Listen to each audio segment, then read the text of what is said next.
സമയം തികയുന്നില്ല. പല വർക്കുകളും പെൻഡിങ് ആണ്. എൻ്റെ ഓഫീസിൻ്റെ അവസ്ഥ വളരെ പരിതാപകരമാണ്. എന്താണ് ഇതിനൊരു പരിഹാരം? ഒരുപാട് ആളുകൾ ചോദിക്കാറുണ്ട്. എന്താണ് നിങ്ങളുടെ ഓഫീസിൽ ഉപയോഗിക്കുന്ന മെത്തേഡ്? ഇത്തരം ചോദ്യങ്ങൾക്കെല്ലാമുള്ളൊരു ഉത്തരമാണ് ഈ ഒരു വീഡിയോ. ഈ വീഡിയോ മുഴുവനായിട്ട് നിങ്ങൾ കാണുന്ന 5 ശീലങ്ങളാണ് ഞാൻ പറയുന്നത്.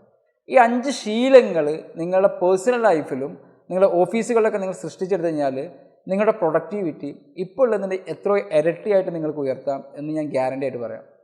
ഒന്നാമത്തെ കാര്യം, എല്ലാവരും ഓഫീസിലേക്ക് വരുന്നത് രാവിലെ കുളിച്ച് ഡ്രസ്സൊക്കെ ചെയ്ത് അങ്ങ് ഓഫീസിലേക്ക് പോകും. ഓഫീസിൻ്റെ വരുന്ന അതിൻ്റെ ഓണർക്ക് തന്നെ അറിയില്ല ഇന്ന് ഇവിടെ എന്താണ് വർക്ക് എന്നുള്ളത്. അവിടെ എത്തിക്കഴിഞ്ഞാൽ അവർക്കും അറിയില്ല. അവിടെ ആദ്യം ചെയ്യേണ്ടത് പ്രയോറിറ്റൈസ് യുവർ ടാസ്ക് എന്നുള്ളതാണ്. നിങ്ങൾ ചെയ്യേണ്ടത് എല്ലാ ആളുകളും തലേ ദിവസം നിങ്ങളുടെ എംപ്ലോയീസ് ആയിക്കോട്ടെ അല്ലെങ്കിൽ നിങ്ങളുടെ ഓഫീസിലെ മാനേജർ ആയിക്കോട്ടെ ആരാണെങ്കിലും നാളേക്കുള്ള വർക്കുകൾ ഇന്ന് രാത്രി ഷെഡ്യൂൾ ചെയ്ത് വെക്കുന്നൊരു ശീലം ഉണ്ടാക്കുക എന്നുള്ളതാണ് ആദ്യം ചെയ്യേണ്ടത്. നാളെ ഓഫീസിൽ എന്തൊക്കെ വർക്കാണുള്ളത്, ഇനി പേഴ്സണൽ ലൈഫിലാണെങ്കിൽ പേഴ്സണൽ കാര്യങ്ങൾ എന്തൊക്കെയാണ് ചെയ്യാനുള്ളത് ഇന്നൊരു ബുക്കിലേക്ക് എഴുതി വെക്കുക. നാളെ എനിക്ക് 10 കാര്യങ്ങൾ ചെയ്യാനുണ്ട്. അതിനെ പ്രയോറിറ്റൈസ് ചെയ്യാൻ പഠിക്കുക. I7 മെട്രിക്സ് ഉപയോഗിച്ചിട്ടോ ABC മെത്തേഡ് ഉപയോഗിച്ചിട്ടൊക്കെ നമ്മൾ പ്രയോറിറ്റൈസ്. I7 മെട്രിക്സ് ആണെങ്കിൽ ഇമ്പോർട്ടൻ്റ് ആൻഡ് അർജൻ്റ് ആയിട്ടുള്ള കാര്യങ്ങൾ നമ്മൾ പെട്ടെന്ന് ചെയ്യാം. ഇമ്പോർട്ടൻ്റ് ആണ് ബട്ട് നോട്ട് അർജൻ്റ് ആണ്, കുറച്ച് കഴിഞ്ഞതിന് ശേഷം ഷെഡ്യൂൾ ചെയ്യുക. അർജൻ്റ് ആണ്, നോട്ട് ഇമ്പോർട്ടൻ്റ് ആണ്. അർജൻ്റ് ആണ് ചെയ്യേണ്ടത്, പക്ഷെ എന്നെ സംബന്ധിച്ചിടത്തോളം നോട്ട് ഇമ്പോർട്ടൻ്റ് ആണെങ്കിൽ അത് മറ്റൊരാൾക്ക് ഡെലിഗേറ്റ് ചെയ്യുക. ഇനി അർജൻറ്റും ഇമ്പോർട്ടൻ്റ് ഇല്ലാത്ത വർക്കാണെങ്കിൽ നമ്മൾ ഡിലീറ്റ് ചെയ്യുക. വെറുതെ സംസാരിച്ചിരിക്കുക, യൂട്യൂബ് കാണുക, അല്ലെങ്കിൽ സോഷ്യൽ മീഡിയ ഉപയോഗിക്കുന്നതൊക്കെ ഡിലീറ്റ് ചെയ്ത് കളയുക. ഇതാണ് ഒന്നാമത്തെ മെത്തേഡ്. ABC മെത്തേഡ് എന്ന് പറഞ്ഞാൽ A എന്ന് പറയുന്നത് നിങ്ങൾക്ക് ഇതേപോലെ തന്നെ ഏറ്റവും പ്രയോറിറ്റി ടാസ്ക് ആയിട്ട് മാർക്ക് ചെയ്യാം. B എന്ന് പറഞ്ഞാൽ പിന്നീട് പ്രയോറിറ്റി വരുന്നത്, C എന്ന് പറയുന്നത് താരതമ്യേന പ്രയോറിറ്റി കുറഞ്ഞത്. ഇങ്ങനത്തെ പ്രയോറിറ്റി മാനേജ്മെൻറ്റ് ഹാബിറ്റ് നിങ്ങളുടെ പേഴ്സണൽ ലൈഫിലും ഓഫീസ് വർക്കുകളും ക്രിയേറ്റ് ചെയ്തോളൂ. ഒന്നാമത്തെ മെത്തേഡ് അതാണ്.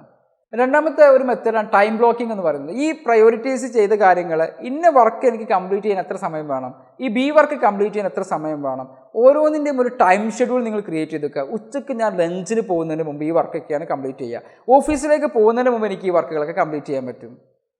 അല്ലെങ്കിൽ ടീ ബ്രേക്കിന് മുമ്പ് ഈ വർക്ക് കംപ്ലീറ്റ് ചെയ്യാൻ പറ്റും. ഇങ്ങനെ ഒരു ടൈം ബ്ലോക്കിംഗ്, അതായത് 10 o'clock ആകുമ്പോൾ ഞാൻ ഇന്ന വർക്ക് കംപ്ലീറ്റ് ആയിട്ടുണ്ടാകും, 11 o'clock ആകുമ്പോൾ ഇത് നിങ്ങളുടെ മൈൻഡിൽ നിങ്ങൾ ക്രിയേറ്റ് ചെയ്ത് വെക്കുക. അതായത് എഴുതി വെക്കുക. ഓരോന്നിൻ്റെ ഈ ഒരു സമയത്തിന് മുമ്പാണ് ഞാൻ ക്രിയേറ്റ് ചെയ്യുക. ഓട്ടോമാറ്റിക്കായിട്ട് നമ്മുടെ ബ്രെയിനിൽ 11 മണിക്ക് എന്ത് ചെയ്യണം, 12 മണിക്ക് എന്ത് ചെയ്യണം, 1 മണിക്ക് എന്ത് ചെയ്യണം, 2 മണിക്ക് എന്ത് ചെയ്യണം എന്നുള്ള ഒരു അലാം, ഒരു മൈൻഡ് അലാം അങ്ങനെ മുഴങ്ങിക്കൊണ്ടിരിക്കും.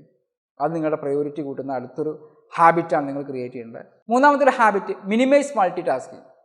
ഒരുപാട് കാര്യങ്ങൾ എഴുതി വെച്ച് ഒരുപാട് കാര്യങ്ങൾ ഒരേ സമയത്ത് ചെയ്യാൻ നോക്കുക. ഒരു വർക്ക് സ്റ്റാർട്ട് ചെയ്തിട്ടുണ്ടാവും, അതിൻ്റെ ഇടയിൽ കൂടെ നെക്സ്റ്റ് വർക്ക് സ്റ്റാർട്ട് ചെയ്യും, പിന്നെ നെക്സ്റ്റ് വർക്ക് സ്റ്റാർട്ട് ചെയ്യും, ഒന്നും കംപ്ലീറ്റ് ചെയ്യാൻ പറ്റത്തില്ല. ഒരു വർക്ക് സ്റ്റാർട്ട് ചെയ്തിട്ടുണ്ടെങ്കിൽ അറ്റ് എ ടൈം ഒരു വർക്ക് മാത്രം ചെയ്യുക. അത് കംപ്ലീറ്റ് ആയതിനു ശേഷമേ ഞാൻ നെക്സ്റ്റ് വർക്ക് ചെയ്യൂ. ഈ ശീലം നിർബന്ധമായിട്ട് നിങ്ങൾ ഉണ്ടായിരിക്കണം. ആര് എന്ത് പറയണം, നിങ്ങളുടെ ബോസ് എന്ന് പറഞ്ഞിട്ട് ബാക്കിയുള്ള ആളുകൾ പറയുമ്പോൾ നിങ്ങൾക്ക് പറയാൻ പറ്റണം, ശരി ഞാനിപ്പോൾ ഈ ഒരു വർക്കിലാണ്, ഈ വർക്ക് കംപ്ലീറ്റ് ചെയ്തിട്ട് വന്നോട്ടെ, അല്ലെങ്കിൽ ഇത് പെൻഡിങ് ആയി പോകും എന്ന് പറഞ്ഞ് അവർക്ക് മനസ്സിലാവും. നിങ്ങൾ ആ വർക്ക് കംപ്ലീറ്റ് ചെയ്തതിന് ശേഷം മാത്രം അടുത്ത വർക്കിലേക്ക് പോവുക. അതായത് നിങ്ങളുടെ മൾട്ടി ടാസ്കിങ് എന്ന് പറയുന്ന സംഭവങ്ങൾ എത്ര ഒഴിവാക്കുന്നു അത്രയും പ്രൊഡക്ടിവിറ്റി കൂടും. മറ്റൊരു നാലാമതുണ്ടായിരിക്കേണ്ട ശീലമാണ് break task into smaller steps എന്നാണ് പറയാറുള്ളത്. എന്ന് പറഞ്ഞു കഴിഞ്ഞാൽ ഞാൻ പറയാതെ തന്നെ നിങ്ങൾക്ക് അറിയുന്ന കാര്യങ്ങളായിരിക്കും. ഒരു 2-3 മണിക്കൂർ ചെയ്യേണ്ട ഒരു വലിയ വർക്കാണെങ്കിൽ ഇതിൻ്റെ first step, second step, third step എന്ന് പറഞ്ഞിട്ട് നമ്മൾ കാറ്റഗറൈസ് ചെയ്തേക്കാം. അല്ലെങ്കിൽ നമുക്ക് ഒരുപാട് ടെൻഷൻസ് വരും. ഫോർ എക്സാമ്പിൾ ഞാൻ പറയാണ്, ഒരു ടെലികോളാണ് സങ്കല്പിക്കുക, അവർക്ക് ഇന്ന് 100 കോൾ വിളിക്കാണ്ട്, ഒരു രാവിലെ തന്നെ 100 കോൾ ഇന്ന് കംപ്ലീറ്റ് ചെയ്യണം അവർക്ക് ടാസ്ക് കൊടുത്ത് കഴിഞ്ഞാൽ അവർക്ക് ടെൻഷനായിരിക്കും. അല്ലെങ്കിൽ അവരങ്ങനെ കരുതുകയാണെങ്കിൽ 1 മണിക്കൂർ 10 കോൾ, അപ്പോൾ ഒന്നും കൂടെ നമ്മളുടെ മൈൻഡൊക്കെ ഒന്ന് ഫ്രീ ആകും. 1 മണിക്കൂർ 10 കോൾ അല്ലെങ്കിൽ 1 മണിക്കൂർ 15 കോൾ അവരുടെ വർക്കിംഗ് ടൈമിനനുസരിച്ച് തന്നെ ഷെഡ്യൂൾ ചെയ്ത് കഴിഞ്ഞാൽ ഒന്ന് കാറ്റഗറൈസ് ചെയ്ത് കഴിഞ്ഞാൽ അത് ഈസി ആയിട്ട് നിങ്ങൾക്ക് എന്ത് ചെയ്യാൻ പറ്റും. അപ്പോൾ അതിന് ചെറിയ സ്റ്റെപ്പുകളാക്കിയിട്ട് തിരിക്കുക. ഇതും നിങ്ങളുടെ ലൈഫിൽ ഉണ്ടായിരിക്കേണ്ട ശീലമാണ്. അടുത്ത ഏറ്റവും പ്രധാനപ്പെട്ട സംഭവമാണ് റെഗുലർ റിവ്യൂ ആൻഡ് റിഫ്ലക്ഷൻ എന്ന് പറയുന്നത്. ഏറ്റവും ഇമ്പോർട്ടൻ്റ്.